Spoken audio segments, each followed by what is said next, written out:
Bill, I'm not sure whether I believe in God, but if I do, understanding God's characteristics to me is very important. Mm-hmm. And one of the most interesting ones is that God is, this word, omniscient, knowing everything. Right. What does that mean? Traditionally, a person is omniscient if for any proposition, P, that person knows that P and does not believe not P. In other words, P meaning any proposition, any statement of fact. Or right, exactly. So that an omniscient person would be someone who knows only and all truths. Okay, now what is truth? I mean, what kinds of truth? Are there truths that exist and truths that don't exist, or possible truths? Well, that's why I defined it in terms of propositions. Proposition is the information content of a declarative sentence. Take any declarative sentence, it expresses a certain information content. And the idea of omniscience is that there is no fact of the matter, there is no true information that this person does not know, and he believes no false proposition. So he would know only and all facts. But there are more things in the world than just pure facts. Well, that is a very interesting point. I think you're right about that. There is another type of knowledge that we could call non-propositional knowledge. And this would be knowledge, for example, how to ride a bicycle, or how a watermelon tastes, or things of that sort. But omniscience isn't typically defined how it feels to have an interview together. That's right. Or, for example, how it feels to be a sinner. And clearly God couldn't have that kind of... You and I have never had that feeling. Well, I certainly have, but God wouldn't have that sort of feeling. And therefore, omniscience is defined in terms of propositional knowledge, of knowing only and all truths, but not necessarily having all non-propositional knowledge. In fact, when you think about it, you'd be mentally ill if you had all non-propositional knowledge, because you would believe not only, for example, in my case, that I am Bill Craig, but I would believe I am Napoleon, or I am Ronald Reagan. Now, if Ronald Reagan believes that he is Ronald Reagan, or Napoleon believes he is Napoleon, that's a cognitive perfection. He is. Yeah. But if I were to believe that would be not a perfection, that would be an imperfection. Right. So to have all non-propositional knowledge would actually be a negative So what you're telling me is to know everything is not to know everything. Right. When we say to know everything, what we mean is knowing all truths, knowing all true propositions, and believing no false proposition. And therefore, it avoids these problems like, well, does God have to know what it's like to be Ronald Reagan? Well, no, only Ronald Reagan knows that. And if God believed he were Ronald Reagan, he would be mentally incompetent. Right. So that's not a perfection. The idea of omniscience flows out of the perfection of God. St. Anselm defined God as the greatest conceivable being. Well, the greatest conceivable being would know all truth. And he would have appropriate non-propositional knowledge. He would know, I am God, I am omnipotent, I am omniscient. But he wouldn't know, I am Ronald Reagan. That would be an imperfection. But he would know what Ronald Reagan felt being Ronald Reagan. Exactly, and that's a propositional truth, that Ronald Reagan knows that he is a movie star, that he is the president, that he has dealt with Gorbachev. All of those propositions God would know. He would know, for example, that it feels lousy to be a sinner, that sinners feel guilty and condemned, things of that sort. He would know all those propositions, but he wouldn't have that non-propositional knowledge of believing that he is himself Ronald Reagan, or that he is tasting a watermelon or something of that sort. So it's a subtle idea. I'm shocked, quite honestly, at how quickly you unearthed this. Normally, most people would just say, yeah, he knows only in all truth, and that's the end of it. But you're right. To be cognitively perfect, you actually have to be more than omniscient. You have to have selective.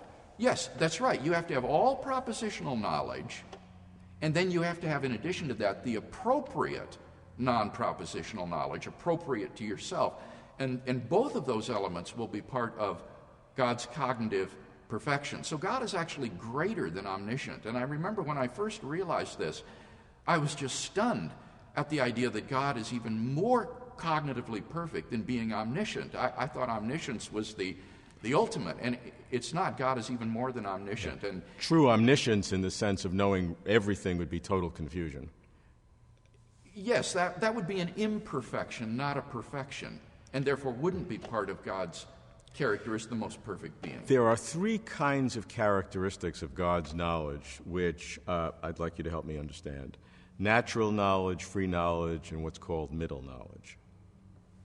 Right. This is the way in which the Catholic Jesuit theologian Luis de Molina in the 16th century analyzed God's knowledge. And what Molina said is that although everything God knows, he knows at once, nevertheless there is a kind of priority in God's knowledge, a sort of logical order or an explanatory order. And he said at the most fundamental level is God's natural knowledge. And this would be God's knowledge of everything that is necessarily true. 2 + 2 = 4. If it is raining, it is raining. Everything that has a shape has a size. Any necessary truths would belong to God essentially, and he could not lack that knowledge. This knowledge is natural to God and essential to God, so Molina called it natural knowledge. And this would include God's knowledge of all possibilities, everything that could happen, every possible world. Now, the third That's logical. He couldn't square a circle or things like that. That would be an impossibility. Right. So that's right. Anything possible that's logically possible. Yes, that's correct. And then in the third area or tier of his knowledge is what Molina called free knowledge. And this would be God's knowledge of all true, contingently true propositions that are dependent upon his will. And this would include things like George Bush is the President of the United States in 2001. Now tell me why that's contingent. It's because it is not necessarily true. It's not necessarily true, and moreover, it's dependent upon God's will which world to create. The free knowledge depends upon God's decision to create one world rather than another. And had he created a different world, quite a different set of propositions would have been true. That's why they're contingent. Exactly. And so he would have had different knowledge. So the free knowledge of God is not essential to God. He could have known other propositions to be true that are in fact false had he created a different world. So now we have the two boundaries. We have natural knowledge, which is everything that God knows necessarily. Yes. And we have free knowledge, which are the contingent truths because God chose a certain world to actualize, to make real. That's right. That's okay. right. Now we have the two boundaries. Now what's in the middle? Now, Molina's innovation was saying in between there is a third kind of knowledge, and for lack of a better name, he called it middle knowledge. Okay, that I can follow. It's in the middle. Yeah. And middle knowledge is God's knowledge of what every possible person that he could create would freely do in any circumstances God might place him. So God would know, for example, that if I were to create Peter in a certain set of circumstances, he would deny Christ 3 times. Now, this kind of knowledge And he would know, for example, that if I am in a situation asking you a question, I would ask you a silly question. Right, and he would know that I would give a silly answer if I were in that set of circumstances. Right. Now, he might not want us to embarrass ourselves on television, and therefore he would not create us in those circumstances knowing we would be more serious. But the idea of middle knowledge is that prior to his decision, explanatorily prior to his decision to create a world, he knows how any possible person he might create would freely choose in any circumstances he might place that person. Now, this knowledge is unique because it is not necessary to God that he know this. It's dependent upon how we would freely choose. And we have the ability in those circumstances to do otherwise. So this knowledge isn't essential to God in the way that his natural knowledge is. It's contingent in the way that his free knowledge is. And yet, it isn't dependent upon his decision which world to create, because it is on the basis of his middle knowledge that God will then decide which persons to create and which persons to place them in. Because explanatorily prior, he would know his middle knowledge of all the different possible worlds he could create. Yes. So he might choose a specific world to create based upon this middle knowledge, Exactly. knowing the results of each world. Exactly. And so in that sense, middle knowledge is like his natural knowledge in that it's explanatorily prior to his decree to create a certain world. So in this explanatory hierarchy, you have natural knowledge, which is God's knowledge of everything that could be. Then you have his middle knowledge, which is his knowledge of everything that would be. Then you have the divine decree to create a particular world. And then posterior to that, finally, would be his free knowledge, and this is his knowledge of everything that will be. And that's Molina's theory of middle knowledge of God's omniscience. Do you agree with that? Yes, I think it's...